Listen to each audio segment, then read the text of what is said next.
Good morning. Good morning, everyone. Thanks for coming to silence so speedily. So thank you for joining us on this very chilly morning in the beautiful Agnes Etherington Art Gallery. It's great to see so many faculty, students, and community members present for today's announcement. A special hello to those of you who are joining us via the live stream, especially for those of you at our partner institutions across Canada. It's a pleasure for me to be here this morning on behalf of Queen's University. For those of you who don't know me, my name is Dr. Sandra Otter. I'm an Associate VP Research and SSHRC Leader here at Queen's. VP Kimberly Woodhouse would have liked to have been here and had planned to be here, but the vagaries of the Ontario weather has prevented her from joining us. I would like to start by recognizing that we are on the traditional territory of the Anishinaabe and Haudenosaunee peoples, and it is important for us to recognize as we gather here those people upon whose land we meet.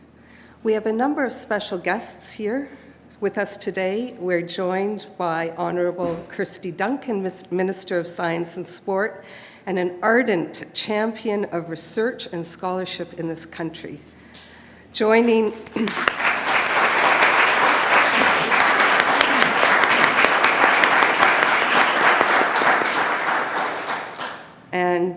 joining Minister Duncan is Dr. Ted Hewitt, President of the Social Science and Humanities Research Council of Canada.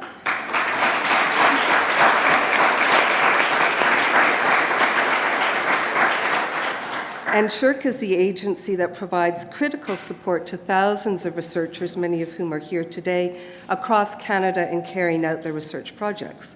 Now, it's not every day that we have the pleasure of hosting both the president of the Tri-Councils and a federal minister on campus, and I look forward to hearing the exciting news that is about to be shared with us.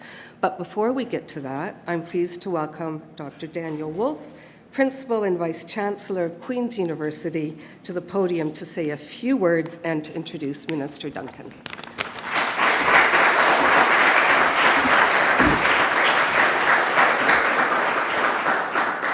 Thank you very much, Sandra, and good morning, everybody. It is a pleasure to be here, a particular pleasure to be hosting this event on the Queen's campus. I'd first of all like to thank the Honourable Kirsty Duncan, Minister of Science and Sport, for being here today. It's always a pleasure to have you back on campus, and I hope we're a little bit warmer today than it is up in Ottawa. But, usually that's a pretty safe bet. But also very, very pleased to have my old friend Ted Hewitt from the Social Sciences and Humanities Research Council of Canada. And we have a number of other special guests, including Ted Hsu, our former Member of Parliament for Kingston and the Islands. And Ted has been a fantastic advocate for science and research, and I say science in the broader European sense of the word, not simply the lab sense, but the sciences, including sciences sociales et humaines. So we're always very, very happy to host an event that highlights the strength and impact of research happening across Canada, and we're at Queen's, particularly here at Queen's. As a historian and a humanist, I'm particularly fond of support for social sciences and humanities research. In fact, I'm very particularly fond of it as somebody who's about to head back to scholarly life as a historian and humanist for a time. These grants, and I've had some in my time, go a long way. They provide foundational support for research across many fields, research that addresses fundamental issues in our society, and that provides theories and solutions that can spark change and improve lives. Now, speaking of improving lives, I did want to mention that today is also Bell Let's Talk Day, which aims to further the conversation on mental health. And that topic's of special importance to me as we work to support our students and the rest of our community in different ways. And as many of our researchers, including Heather Stewart, Bell Chair in Mental Health and Anti-Stigma Research and a recent inductee into the Order of Canada, continue to conduct leading research in this field. Making change in this area has a very direct impact on people, and it's in this way that we see the incredible power of our research community across a variety of disciplines to make a difference. Let me, without further ado, welcome Minister Duncan to the stage to make today's important announcement. As Sandra mentioned, Minister Duncan has been a passionate advocate of research and scholarship in Canada. She holds a doctorate in geography from the University of Edinburgh. She was an associate professor of health studies at the University of Toronto and the former research director for the AIC Institute of Corporate Citizenship at the Rotman School of Management. And while one might think that she's exclusively a science type, as a matter of fact, one of the things I just learned this morning about Minister Duncan is that she also has a love of the arts. In particular, is a sort of artiste manqué who diverted to science, but retains her interest in art. And so you are in the right place, because we have one of the most fabulous art collections at any university, and you're about to see our unique art conservation program after the event. So Minister Duncan thinks both locally and globally. She has worked indefatigably to help build resilient communities here in Canada, and she is committed to taking action on climate change. She has lectured on various topics to organizations and groups around the world, and she served on the Nobel Prize-winning Intergovernmental Panel on Climate Change. She is, in fact, no stranger to Queen's at all. She was present at the Nobel Prize ceremony in Stockholm just over 3 years ago for Queen's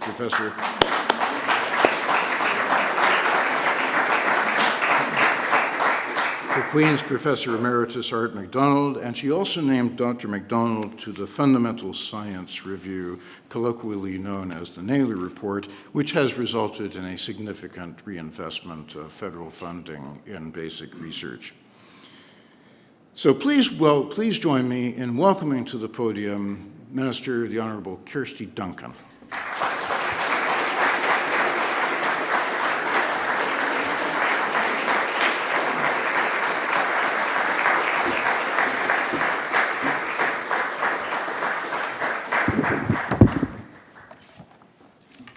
Good morning, everyone. Bonjour à toutes et à tous. Daniel, thank you for that kind welcome. I'm really excited to be here at Queen's today. I love coming back to this university. I'd like to acknowledge that the land on which we gather is the traditional territory of the Anishinaabe and Haudenosaunee peoples. And before I begin, I'd like to acknowledge last week's events in the community. I want you to know that we stand with you and that the safety and security of everyone in Kingston and across Canada is our top priority. And now, Dr. Woolf, thank you for your kind words again. And can I acknowledge, thank you for serving as principal for almost a decade. You have done so much for the faculty, students, and Queen's community.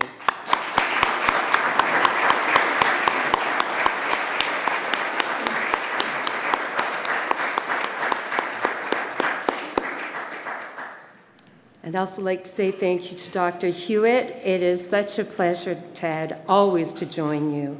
This is a really exciting announcement this morning. And Ted, I want to say thank you for all you do, not just for social sciences and humanities, but for the research community. You are a true champion.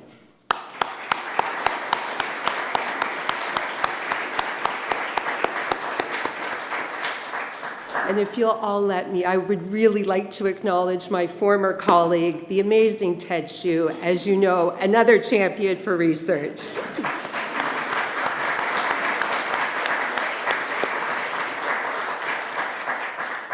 C'est un vrai plaisir d'être ici aujourd'hui sur le campus de l'Université Queen's. Recently, I learned that the revitalization of Bottrell Hall is complete, and the new Mitchell Hall is also now open, and it provides more space for the engineering department and helps students access important health and wellness services. And as you know, our government was pleased to contribute about $31 million to those projects, and I'm happy that they are serving the Queen's community. Félicitations à tous les gens de l'Université d'avoir mené à bien tous ces travaux. And now I'd like to turn to why we are here today. Since our government came to office in 2015, we have worked hard to return research to its rightful place. On day one, we brought back the long-form census. Why? Because evidence matters.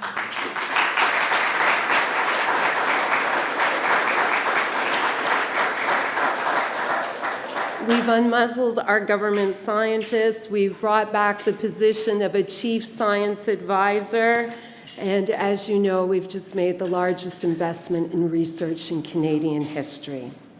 It is $4 billion, and it is a 25% increase to our granting councils.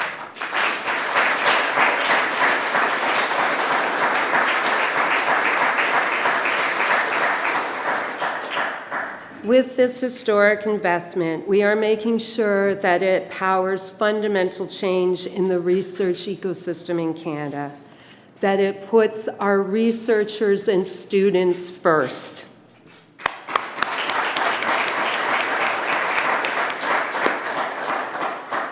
I want you to know that we've increased support for the social sciences and humanities, and that we've reduced the funding gap between SSHRC and the other granting councils. La recherche est essentielle pour cerner les défis auxquels sont confrontées nos collectivités et la population, mais aussi pour saisir les occasions qui se présentent. As a former researcher, I know the important role the social sciences and humanities research play in building a healthier, stronger, and more prosperous Canada.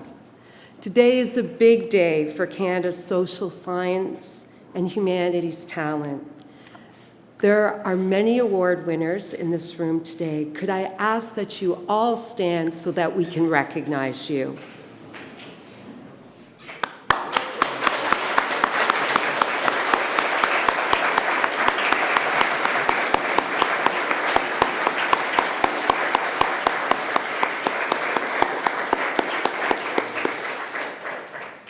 This is your day. It's a real celebration, and we're so proud of the work that you do. So, what are we announcing? A $141 million investment to support the promising work of close to 3,000 researchers and students across Canada.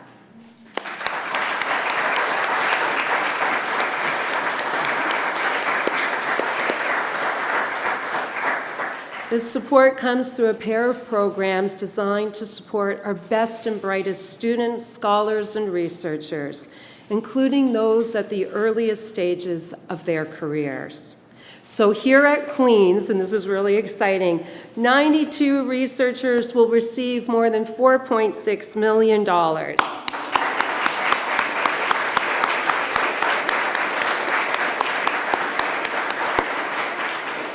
Absolutely fantastic news.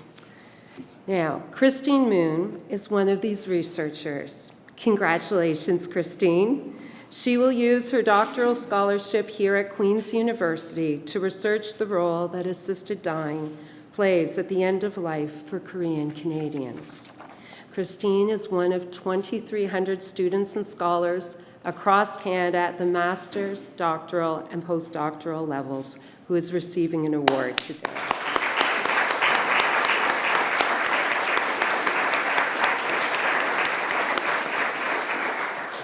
We are also celebrating another Queen's researcher today. Dr. Lee Airton is receiving an Insight Development Grant for their research on gender and sexual diversity in the kindergarten to grade 12 classrooms. Dr. Airton joins almost 700 other Insight Development Grant recipients and their teams receiving support. I want you to know that number is up 74% from last year under the Early Career Support Program, 74%.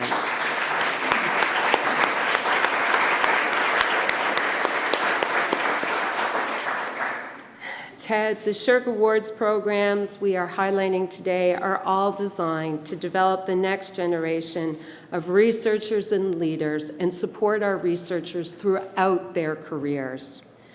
To all our researchers, we value the important contributions you are making to improve the lives of Canadians, to push the boundaries of knowledge. Know that your important research provides the evidence for sound policy making. Research matters. Your research matters. Vos recherches comptent. The future of Canadian social science and humanities is bright. We can't wait to see what you accomplish next. Merci.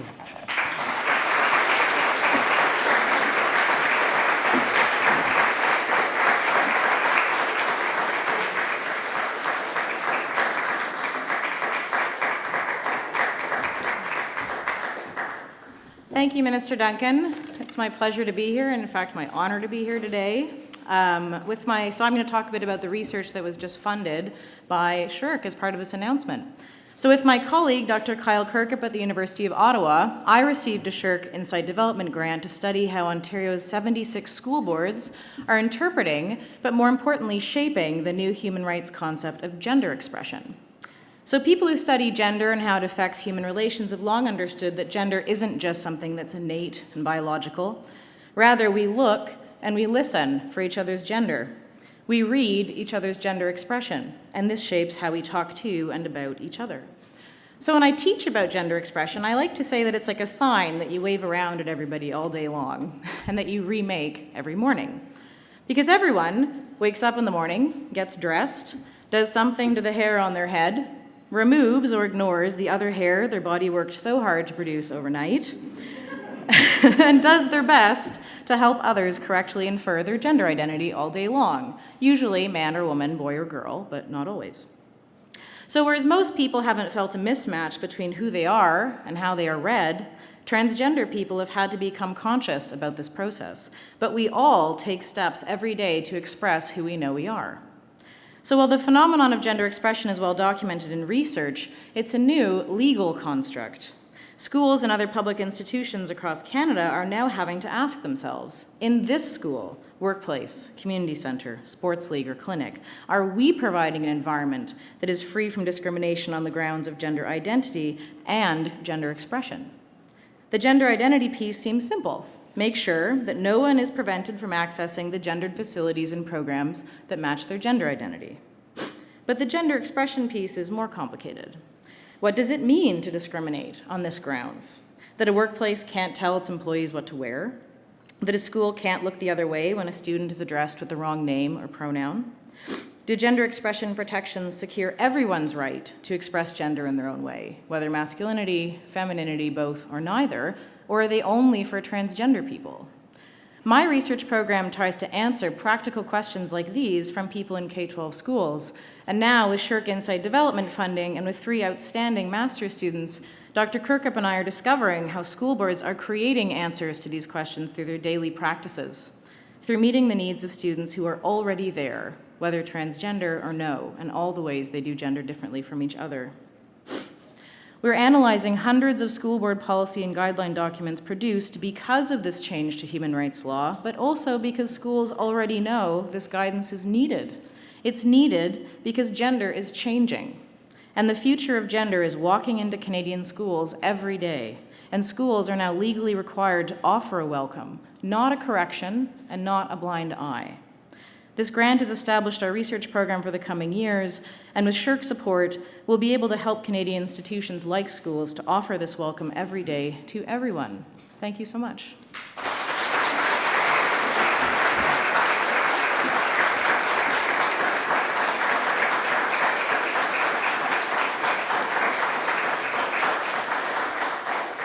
So thank you, Minister Duncan, and thank you, Dr. Airton. I'm honored to have received a SSHRC Vanier Canadian Graduate Scholarship to support my doctoral studies here at Queen's University. My dissertation research examines the experiences of medical assistants in dying for racialized Canadians who have thus far been largely excluded from discussions about this practice. Medical assistance in dying, also known as MAID, was legalized in Canada in 2016 and is having a profound impact on the lived experiences of Canadians and how the boundaries of life and death are negotiated at the intersection of medicine and individual choice. Through my research study, I will investigate how the introduction of MAID shapes questions of death and dying in Canada. My goal is to complicate the whiteness of national discourses surrounding assisted dying by exploring the absences, erasures, and insertions of racialized voices. As decades of critical social science research has shown, multiculturalism discourses strengthen a hierarchy of difference that places white Canadians at the top and ethnic, racialized, and immigrant groups as other. And this happens in matters of death as well as of life. For instance, an early study at one Canadian hospital system showed that 95% of MAID recipients were white. Therefore, I hope to examine how presumptions of a universal whiteness under the guise of multiculturalism affect the health and end-of-life care of racialized Canadians. Building on my earlier research on ideals of end-of-life for Korean Canadian elders, I have chosen to focus on the Korean Canadian population because death is not simply a biological fact, but also a social and cultural experience. Examining Korean Canadian perspectives on and experiences of medical assistance in dying will allow me to complicate mainstream Canadian discourses of death and dying, and to study both the dominant narrative and a less heard but equally important perspective from this community. By studying the Korean Canadian community, I will be able to contribute to literature on MAID writ large, and also enrich scholarly understandings of death and dying as culturally specific practices. More importantly, I wish to explore the experiences of Korean Canadians as a way to think about the broader problems within a universalist MAID discourse in Canada. It is my intent that my research will contribute both to Canadian public policy and to the everyday lived experiences of Canadians. I am grateful for the support I received from SSHRC and the opportunity I have been given to better the lives of all Canadians with my research. Thank you very much.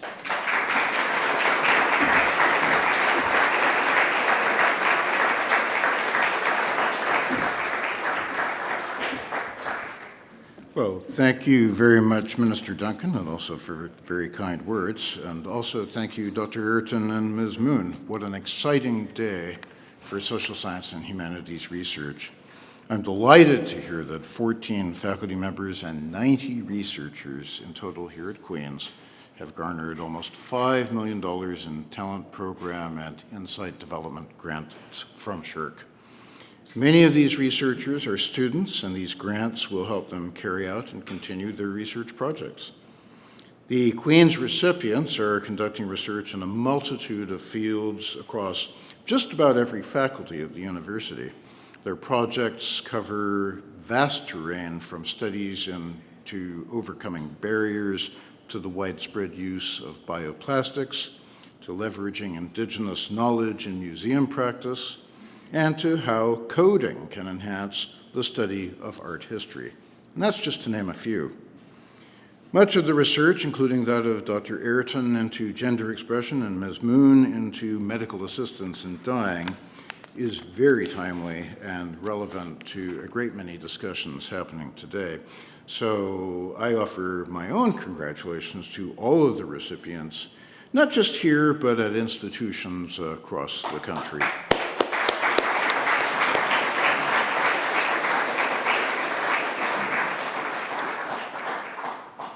Let me now introduce Ted Hewitt, who is the president of SSHRC and chair of the Canada Research Coordinating Committee.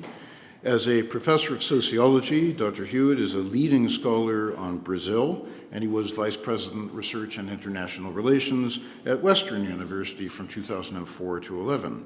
Dr. Hewitt was also a public policy scholar at the Brazil Institute of the Woodrow Wilson International Center for Scholars in Washington, D.C., and last year he was honored by Brazil's Ministry of Foreign Relations for the many years he worked to cultivate bilateral business and research partnerships between Brazil and Canada. Welcome, Dr. Hewitt.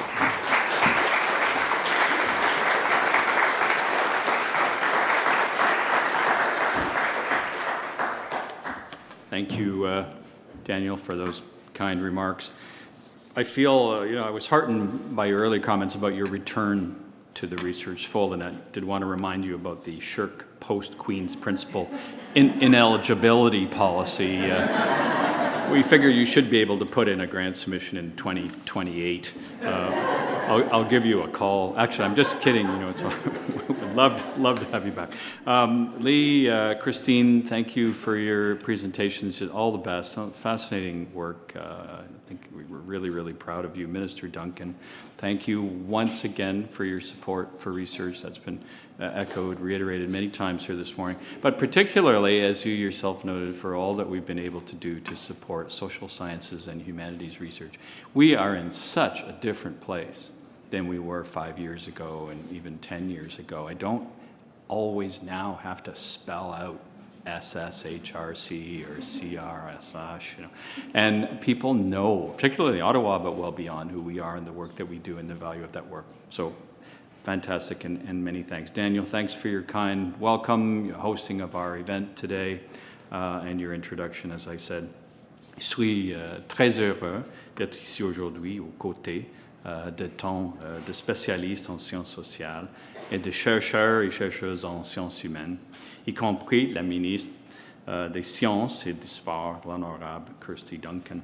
So excited to see so many of you here today for this exciting announcement, including our SSHRC leader and your Associate Vice President Research, Sandra Otter, signing in for Kim today. Thanks for all you do, obviously for Queen's, but for SSHRC as well. In addition to my role at SSHRC, it was also mentioned I'm the inaugural chair of something we refer to as the Canada Research Coordinating Committee, formed last year and now playing a critical role in reinvigorating Canada's support for science to meet the current and future needs of the country's scientists, scholars, and students. Par l'entremise du Comité de coordination de la recherche au Canada, le gouvernement fédéral a fait du soutien des chercheurs et chercheuses en début de carrière une priorité. Les organismes fédéraux de financement de la recherche collaborent plus que jamais pour répondre à cette priorité. You are very likely aware that we recently launched an entirely new program in research we call the New Frontiers in Research Fund, and this will be the first of many competitions under this program, and each will be announced over the coming months. The first call, which we had dubbed Exploration, encourages early career researchers to conduct high-risk, high-reward, and interdisciplinary research that they can't do or find difficult to do or have funded within existing agency programs. It encourages them to defy current paradigms, propose unique directions, bridge disciplines, and tackle fundamental problems from new perspectives. Les subventions talents et les subventions de développement savoir annoncées aujourd'hui servent de complément à ce nouveau programme. Ce sont là des subventions que le CRSH accorde depuis longtemps. Elles favorisent la formation des meilleurs et des plus brillants chercheurs et chercheuses en sciences humaines du Canada. The grant recipients that we're celebrating today all share something in common: a thirst for learning and a desire to better understand the world, to make it a better place. With the benefit of the Government of Canada's new investments announced today by Minister Duncan, the odds have increased dramatically that these outstanding students, scholars, and researchers will actually achieve that goal. Ces jeunes talentueux créatifs deviendront des chefs de file sur leur campus et dans leur communauté. Dans le contexte de la mondialisation, ils permettront à la fois d'engendrer le succès du Canada au XXIe siècle et d'y contribuer. In a world confronting serious challenges, and we're all aware of what those are, related to climate change, increased migration, inequality, faltering economies, health, food and water insecurity, cyber insecurity, and I could go on and on. In each of these areas, the need for new talent and new ideas that examine human and social dimensions has never been greater. I would argue that there is no research problem. There is no research program that does not or should not start, proceed, and end with fundamentally human questions. Now, Art McDonald is not here today, but he has also, in conversations with me, emphasized this fact, and it's great to see this being recognized. The work of Canadian social sciences and humanities students, scholars, and researchers will help address these problems to create a brighter future for all of us. I look forward to watching these talented young people's careers unfold as their research pursuits spark positive change for everybody. Thank you very much.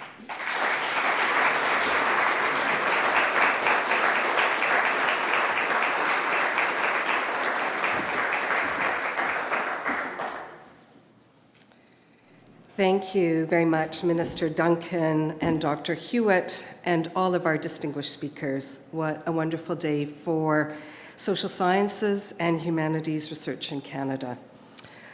Because of this support, students, postdoctoral fellows, and faculty at Queen's, not only here but across Canada, will be better equipped to push the boundaries of our knowledge of the world, to reimagine and reshape our understanding of people and the world around us in some of the ways that our former speakers have described. And a special thank you to Dr. Airton and Ms. Moon for describing your research, for sharing with us the questions that you're asking. And we so look forward to hearing about your research as it develops, the learnings you uncover, and the impact that it will have on our community. So social science and humanities research is the cornerstone, as we know, of understanding our past, our present, but also our future as a global society. And the strength of Canada's research beyond Queen's and other national universities is a measure of our role as an international leader in facilitating research policy, pragmatic solutions, providing concrete solutions to global challenges. So today's investment that was announced here will further that research and help us cement our leadership position nationally and internationally. So I would like to thank all of you for joining us this morning in person, and also those of you via live stream.